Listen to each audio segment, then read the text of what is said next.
En el vídeo d'avui tornem a parlar del verb to be, aquesta vegada per parlar d'excepcions, coses que són així com més excepcionals. Per tant, podríem posar-li per títol excepcions, no? Excepcions del verb to be, el verb ser o estar. Si recordeu, vam dir que el verb to be tenia dos significats. Un d'ells és ser. Ara que ja hem practicat, podem dir I am your friend, jo sóc el teu amic, she is my sister, ella és la meva germana, and we are doctors, nosaltres som metges. Per tant, el verb ser, perfecte, ens el sabem. Anem a posar-li un petit aquí dibuix d'una copa per indicar que ens el sabem, de número 1. Molt bé, clinch, fa una miqueta així de llumeta. Un altre significat del verb ser és estar.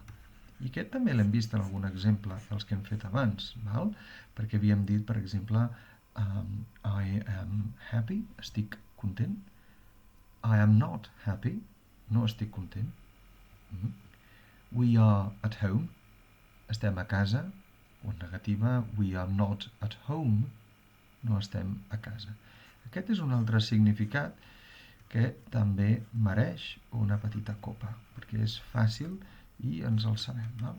Txan, txan, perfecte, molt bé. Però hi ha un tercer significat que és més excepcional, que és tenir. I en el perill d'avançar-nos a altres temes, sí, és cert, el verb tenir normalment en anglès és have o have got. És cert. Però veurem que hi ha una sèrie d'expressions en el que tenir és la traducció que farem servir per parlar el verb to be. I per fer-ho farem uns dibuixos. El primer farem aquí un entrepà preciós de llonganissa amb el seu pa amb tomàquet, el seu suquet. Posarem també un got d'un refresc amb les seves bombolles i aquí una llimoneta. Molt bé. Posarem també un glaçó de gel que s'està fonent, i dibuixarem un sol bastant agressiu.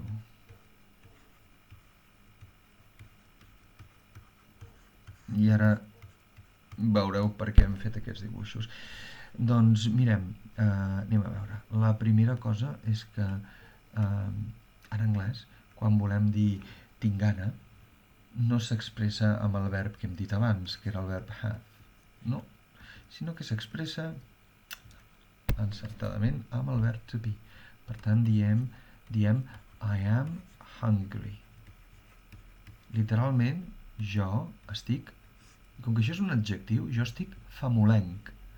Però nosaltres mai traduirem I am hungry per jo estic famolenc, sinó que direm tinc gana. I ho recordarem en aquest dibuix, aquest d'aquí.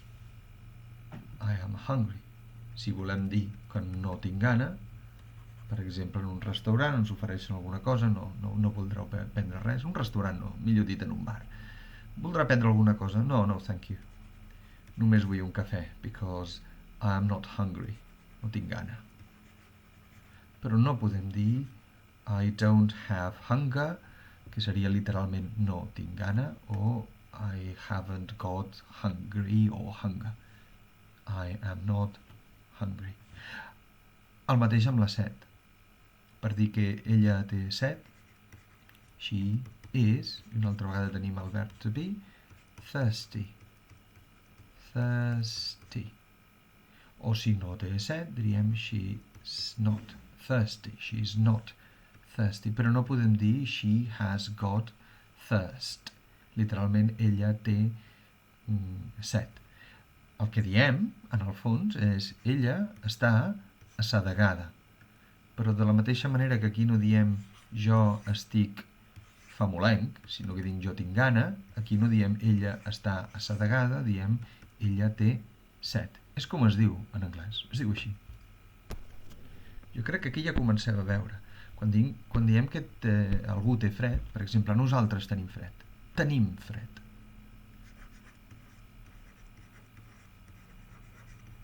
We are cold. Nosaltres estem freds. Literalment, nosaltres estem freds. I aquí tenim el verb to be. Però què passa?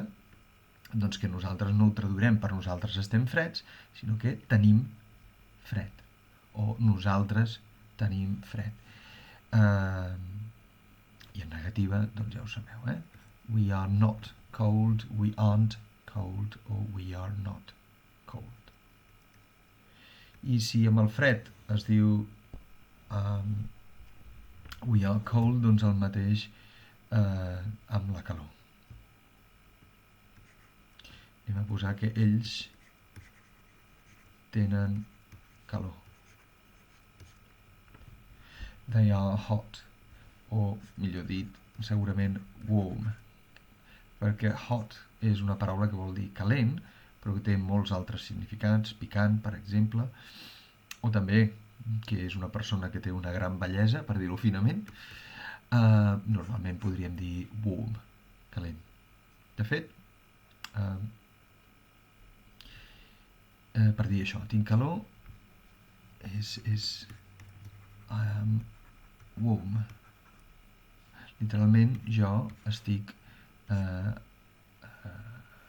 càlid, doncs vol dir jo tinc calor, i ells tenen calor, seria they are warm, però no seria they have warm, sinó que seria així, no? They are warm.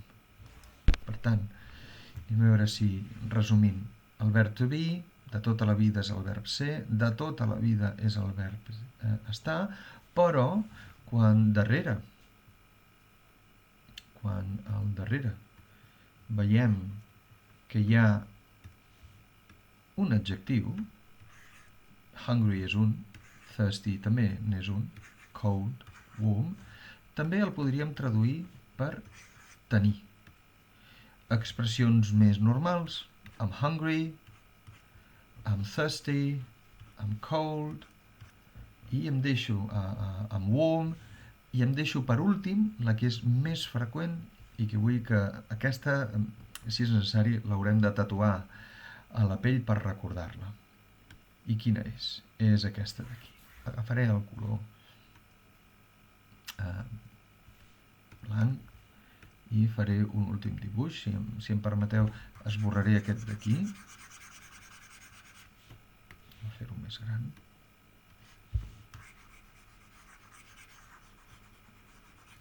I faré un altre dibuix i, com us deia, aquesta part d'aquí l'hem de recordar sí o sí.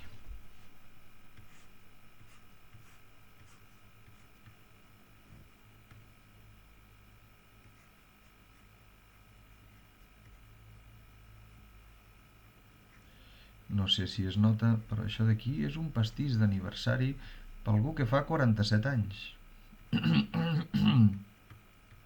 Molt bé, aquí tenim el pastís. I ja sabeu que en català, per expressar la nostra edat, dic tinc 47 anys. En anglès no. I llavors, què haurem de dir? Doncs haurem de dir, en comptes de dir I have got 47 years old, direm I am 47 years old.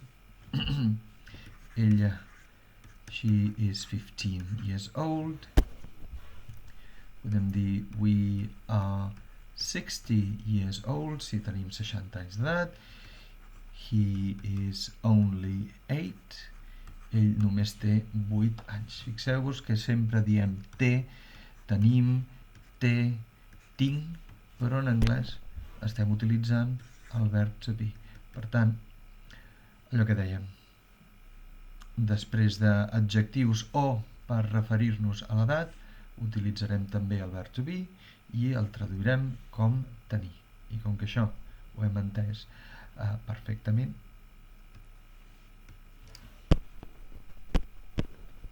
ens toca, a veure, ara sí, ens toca posar també la nostra Copa de Campions.